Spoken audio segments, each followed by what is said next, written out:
This book is Tiny Stitches, the life of medical pioneer Vivien Thomas.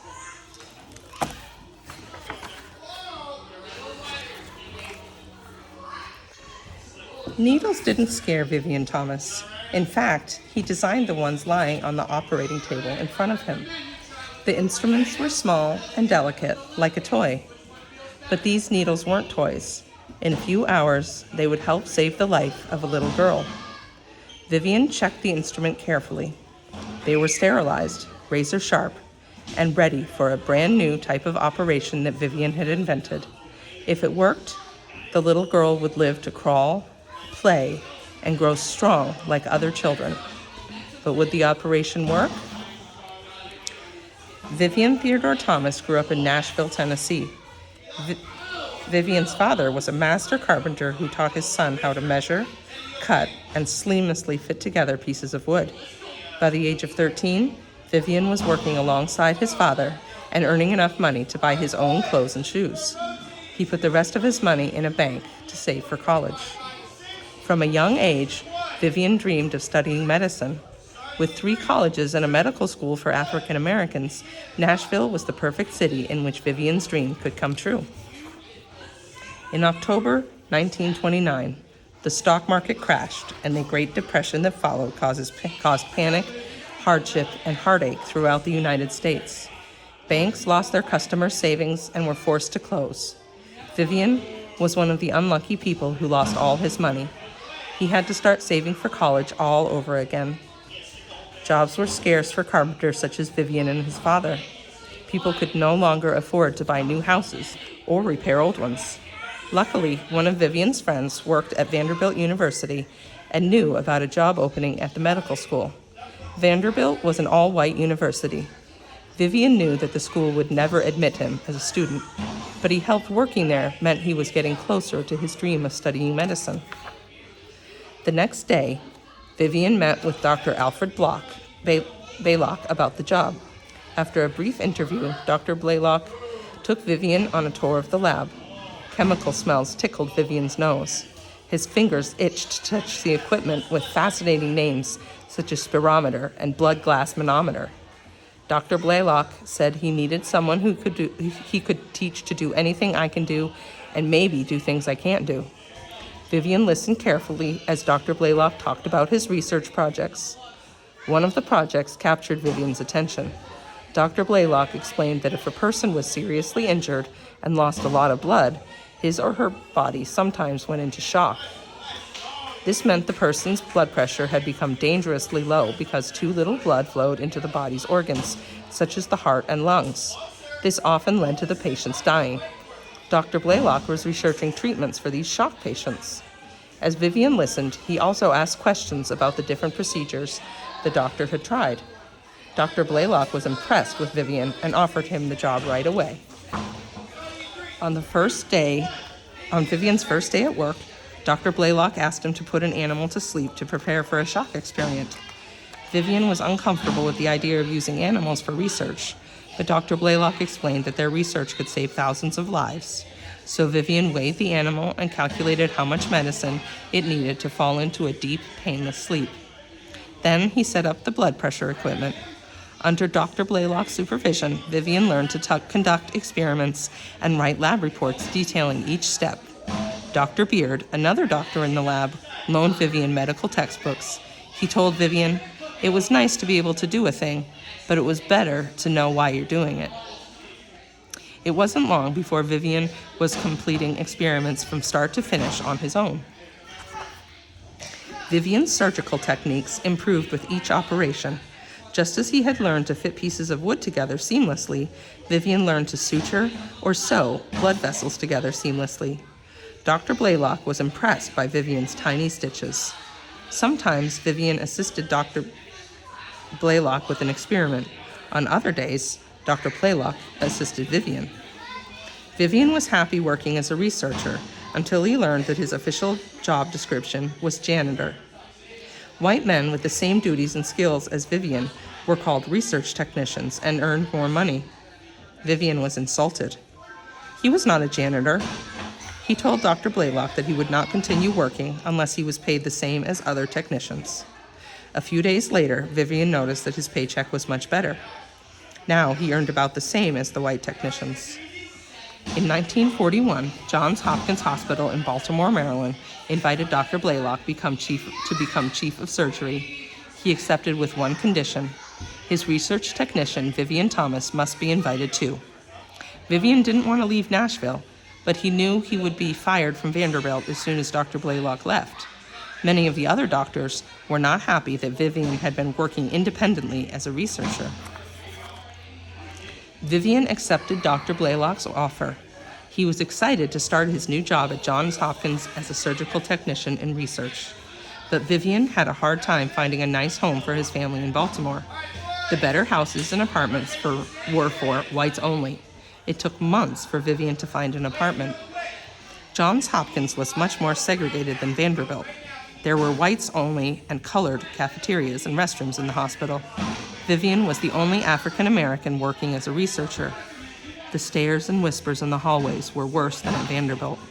But Vivien refused to let the prejudice of others interfere with his work.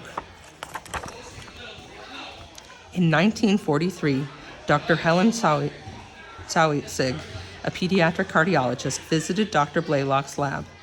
Dr. Sauig treated children with heart problems. Many of her patients were born with a heart defect that made their skin look bluish. Their bodies did not get enough oxygen, and over time, the children died. Dr. Sauig called these small patients her blue babies. Most doctors refused to do open heart surgery on a child. They believed children couldn't survive such an operation. Even so, Dr. Sauig asked Dr. Blaylock to find a way to operate on her heart patients. Dr. Blaylock was too busy with his own patients, so he assigned Vivien to do the research. Vivien headed for the Pathology Museum to investigate the collection of blue babies' hearts. He knew that healthy heart pumps blue blood to the lungs to get oxygen. Once the blood is full of oxygen, it turns red. The red blood flows back to the heart and is delivered to every part of the body. With blue babies, however, something else was happening. Vivien noted the 4 defects in the heart that blocked some of the blue blood from reaching the lungs. This meant the blood continued to circulate throughout the body without its oxygen fill-up. How do you get more blue blood to the lungs? It was a mystery Vivien was determined to solve. After a few months of experimenting, Vivien realized that the solution might be a procedure he and Dr. Blaylock had perfected at Vanderbilt for a different problem. The procedure involved creating a shunt between 2 arteries. If they sutured an artery coming from the heart directly to an artery going into the lungs, it would create a direct connection for the blood to make it to the lungs. Then a child's body would have all the oxygen it needed. Vivien tackled the next problem. Most needles were too long for a child's tiny chest and blood vessels. He needed to make needles small enough to use on a baby. Vivien snapped off half-inch long piece of a needle. Holding the eye end with a clothespin, he filed the other end of the needle to a razor-sharp point. Now he had a needle short enough to stitch together tiny arteries inside a child's chest. Vivien tried out his procedure and new needles on research animals. He found a way to attach 2 arteries successfully and have extra blood circulate into the lungs before it flowed back to the heart and then throughout the body. Dr. Blaylock assisted Vivien only once during his experiments. On November 29, 1944, Dr. Sauig called Dr. Blaylock about Eileen, one of her blue baby patients. The child was so sick that she would die if they did not operate on her immediately. Vivien knew his operation worked on animals, but would it work on little girl? The next day, he would find out. Dr. Blaylock was going to perform the procedure designed by Vivien. The morning of the operation, Vivien went to the operating room to check the instruments. Vivien headed back to the lab, but Dr. Blaylock insisted he return to the operating room. Dr. Blaylock asked Vivien to stand on a stool behind him and guide him through the operation. Some of the other doctors grumbled. What could Vivien possibly know? But Vivien focused on Dr. Blaylock's hands and the baby on the table. Dr. Blaylock opened Eileen's chest. Vivien's own heart thudded with worry. The baby's blood vessels were so small. Were his needles tiny enough? Dr. Blaylock began the operation. "Is my incision long enough?" he asked Vivian. "Yes," Vivian responded. Dr. Blaylock began a suture in the wrong direction. "Other way," Vivian cautioned him. 90 minutes passed. Finally, the operation was over. Would Eileen survive? "The baby's lips are a glorious pink color," Dr. Southig said. Eileen did survive, and slowly, over the next few hours, her skin went from blue to a healthy pink color. After 2 more successful operations, Dr. Blaylock and Dr. Southig wrote a scientific paper describing their innovative surgical procedure, which they named the Blaylock-Southig shunt. National magazines such as Time and Life praised Dr. Blaylock and Dr. Southig. Vivien Thomas's name did not appear anywhere in the paper or magazine articles. As news spread of Dr. Blaylock's success, 2 or 3 operations a week soon became 2 or 3 operations a day. Patients came from as far away as Europe to have the procedure. Vivian remained standing on the stool behind Dr. Blaylock, coaching him through more than 150 operations. In 1947, Dr. Blaylock and Dr. Southig were nominated for the Nobel Prize in Physiology or Medicine. Although they did not win, doctors from all over the world traveled to Johns Hopkins to observe and learn the new heart procedure. When Dr. Blaylock was visiting, the visiting doctors went to Vivian with their questions. Vivian graciously shared his knowledge and skills. Vivien Thomas was not publicly acknowledged for his brilliant research and surgical talents until more than 26 years after the first blue baby operation. On February 27, 1971, the Old Hands Club, a group of doctors who had trained under Vivian, presented a formal portrait of him to Johns Hopkins Hospital. It is displayed across from Dr. Blaylock's portrait. In 1976, Johns Hopkins University awarded Vivian an honorary doctorate degree and appointed him to the faculty as instructor of surgery. Although he never had the chance to attend medical school, Vivian's research pioneered open-heart surgery on children. Today, about 40,000 children are born each year with heart problems. Because of Vivien Thomas, these children now have a chance to live full and healthy lives. This is more about tettrology of fallot, and that's the name for these blue babies. Blue babies was once a popular term, but the scientific name for the condition is tettrology of fallot. Babies born with this condition have 4 heart defects. One defect is a hole in the wall that separates the right and left ventricles of the heart.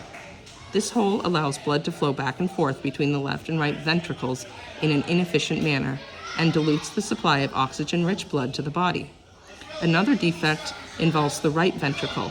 In blue babies' hearts, it is much larger and thicker than normal hearts. This overworks the heart and causes the ventricle to stiffen over time. In a third defect, the aorta, the main artery leading out of the heart, is in the wrong position. This allows the aorta to receive blood from both the right and left ventricles and mixes oxygen-poor blood with oxygen-rich blood. Vivien Thomas decided to focus on the 4th defect, the narrowing of the flap, the pulmonary valve. This separates the right ventricle of the heart from the main blood vessel leading to the lungs. This defect limits the amount of blood that reaches the lungs. Vivian and Dr. Blaylock created a shunt by joining the artery leaving the heart to the artery leading to the lungs, which allowed more blood to circulate to the lungs and then oxygenate the rest of the body. Here's more about Vivien Thomas. Throughout his long career, Vivien Thomas was greatly respected by other medical students for his surgical skills. He was also an inspiration to many, including Raymond Lee, who was an elevator operator at Johns Hopkins Hospital. One day, while riding the elevator with Raymond, Vivian convinced him to study science. Raymond became a surgical technician and later became the first African-American physician's assistant in the cardiac department at Johns Hopkins Hospital. In 1944, Denton A. Cooley, MD, was an intern who studied under Vivian and assisted during the first blue baby operation. In 1969, Dr. Cooley was the first doctor to implant an artificial heart in a patient. Dr. Cooley founded the Texas Heart Institute in 1962. He credits Vivien Thomas with teaching him how to turn a complicated operation into simple steps. Dr. Rowena Spencer often assisted Vivian in the lab. She later became the first female surgical resident and the first pediatric surgeon in Louisiana. When colleagues complimented her surgical skills, she told them about Vivien Thomas. Despite the challenges and racial barriers he faced, Vivian made world-changing medical advances. Today, a high school in Baltimore is named in his honor, the Vivien T. Thomas Medical Arts Academy. Students focus on health careers, mathematics, and the sciences. Johns Hopkins University School of Medicine established the Vivien Thomas Fund to increase diversity and help students continue their education. The fund honors Vivian's lasting legacy and opens the door for students who otherwise may not have had the chance to attend medical school.